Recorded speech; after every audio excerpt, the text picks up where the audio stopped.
Welcome to my presentation on Support Group for Survivors of Suicide Loss. My name is Mabel Guicho, and this is my final presentation for the selected topics in management, data analytics, and decision making for Fitchburg University. The topic I will be presenting today is the need for support groups for survivors of suicide loss. Just to give you a little bit of background information, suicide is a major public health concern, not only in the United States, but everywhere. Suicide is among the leading causes of death in the United States. Based on recent nationwide surveys, suicide in certain populations is on the rise. So the purpose of this support group is to help family members of individuals who die by suicide to learn from other people's challenges, to find a community of people that are going through the same situation and will be able to support and understand each other in their native language. It is very important to be able to speak to people and face these challenges in a language that it is comfortable to you. So the strategic need would be for a mental health care professional to start a Spanish-speaking support group for families of individuals that die by suicide. So here's some important information. Suicide is the act of taking one's own life, and according to the American Foundation for Suicide Prevention, suicide is the 10th leading cause of death in the United States, taking the life of approximately 47,000 people, American people, a year. Suicide is devastating, and the effects of suicide on family members and loved ones can be severe and very long-lasting. Those left behind by suicide are often known as suicide survivors, and it is a very difficult position to be on. So it is possible to heal and move forward, but you need a community of people to do that. So there are some, I would like to talk about the early warning signs of suicide.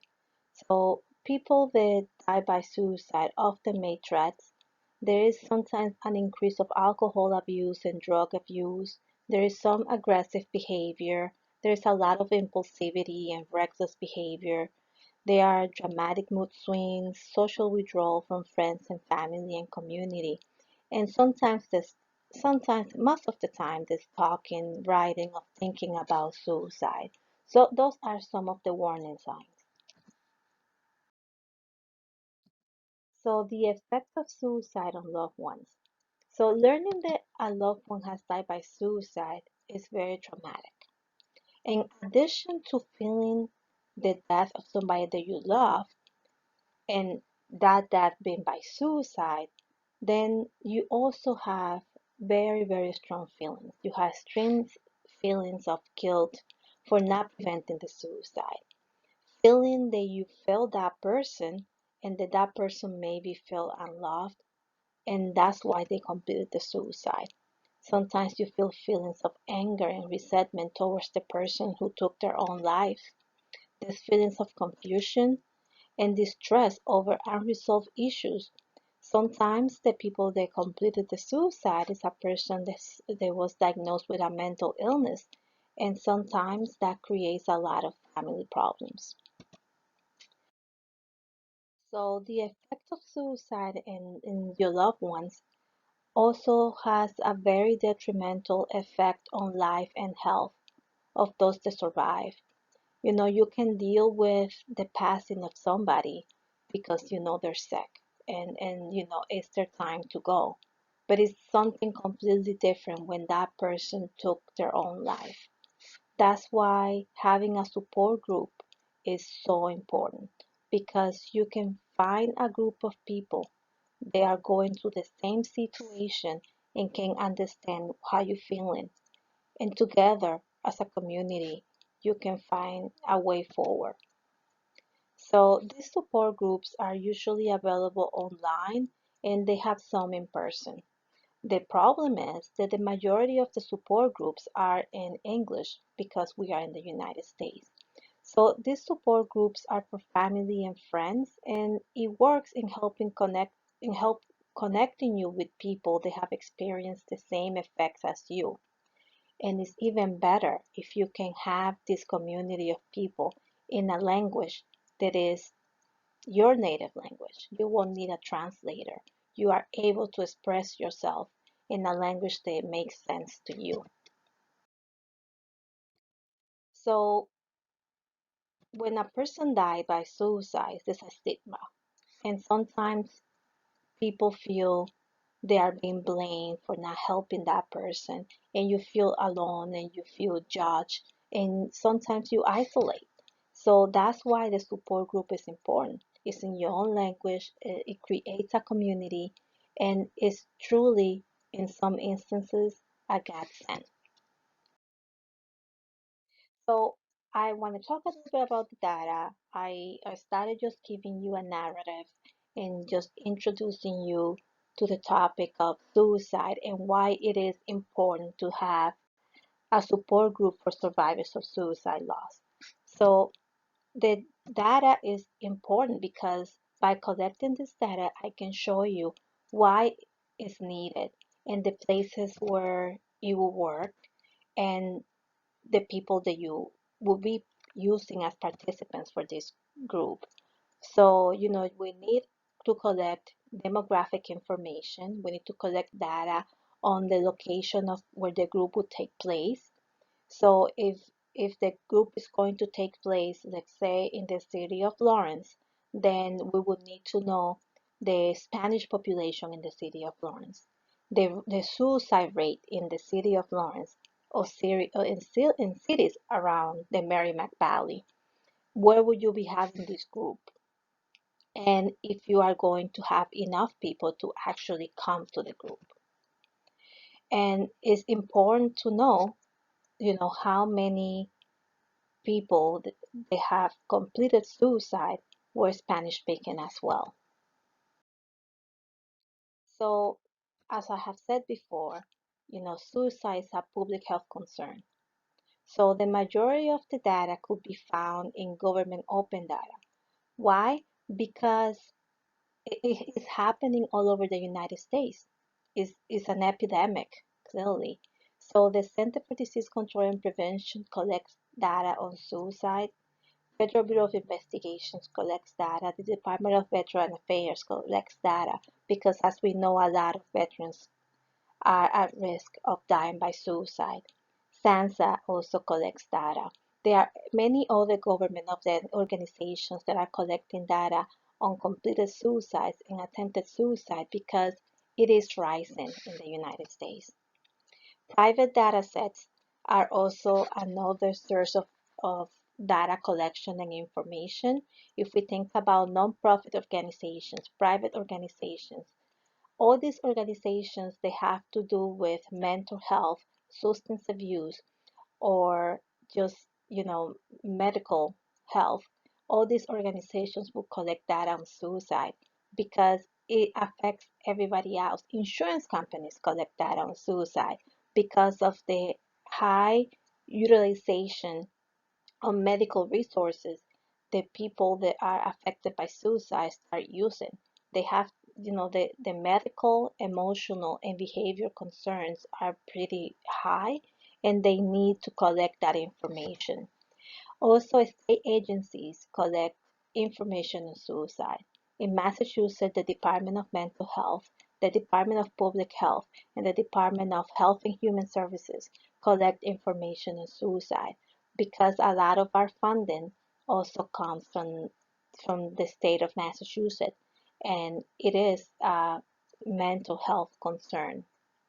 They affect the entire state. So to continue with the data, I just want to show you a little bit more information on how severe the situation is. So suicide rates are based on the number of people that die by suicide per 100,000 individual in the population. So an average of one person every 10.9 minutes die by suicide. Out of all these people, one male every 13.9 minutes and one female every 49.7 minutes. So the suicide rate among males remained nearly 4 times higher than among females, as you can see on, with these numbers. So technically, so you look at the graph here on the suicide rate, and you can see. So this one is just about age. So this graph will show you the age, and it will show, as you can see right here, right here, the people, individuals 55 to 64 are the higher number of completed suicides in the United States up to 2018. So that data was collected from 2009 to 2018. And as you can see, I show it right here, people in the age rate of 55 to 64 are the higher number of people that have completed suicide, up until 2018. And those numbers have gone up a lot. So the suicide rate by race.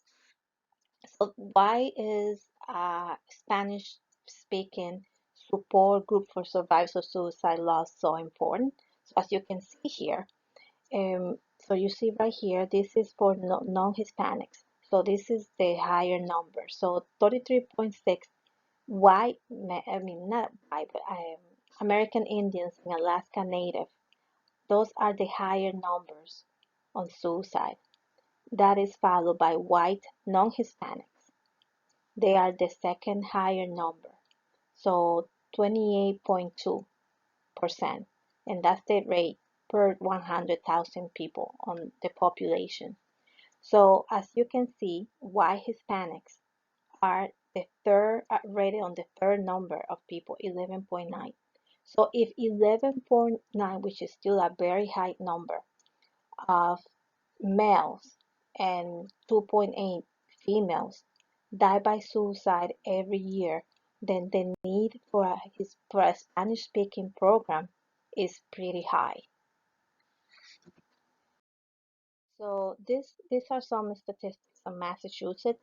So Massachusetts, as I say, the focuses very, very strongly on mental health and human services. So services in Massachusetts are very good. We try really, really hard in helping people and supporting the families of the people that died by suicide.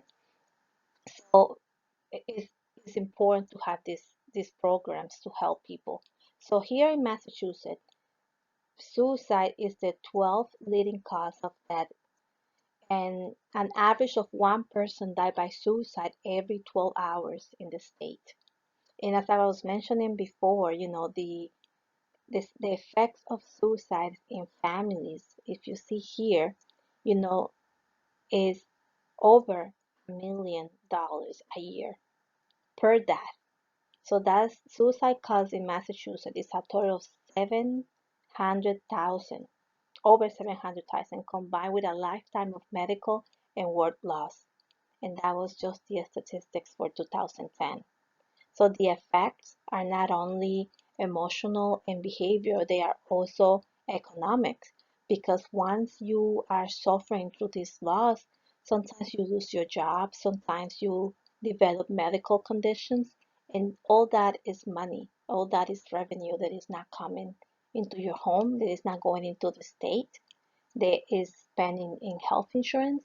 So it is not only the emotional toll, it's also the financial toll as well. So this is the suicide rate per state. I'm not going to go too much into it because the program will be open in Massachusetts.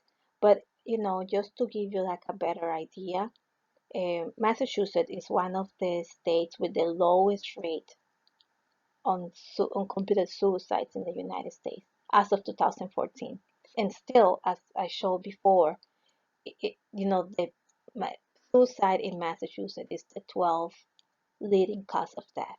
So being the lowest state, one of the lower states doesn't mean that it's not happening. I think it's still pretty high. One life is more than enough, but In comparison with other states, which this one are the highest one, I would say Massachusetts is doing a little better.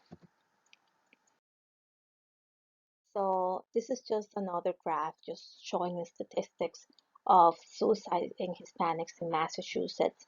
And as you can see right here, Hispanic and Latinos is at 12.4%. And this is based on Massachusetts has over 6 million residents. And out of the 6 million residents, 12.4% are Latinos that have completed suicide.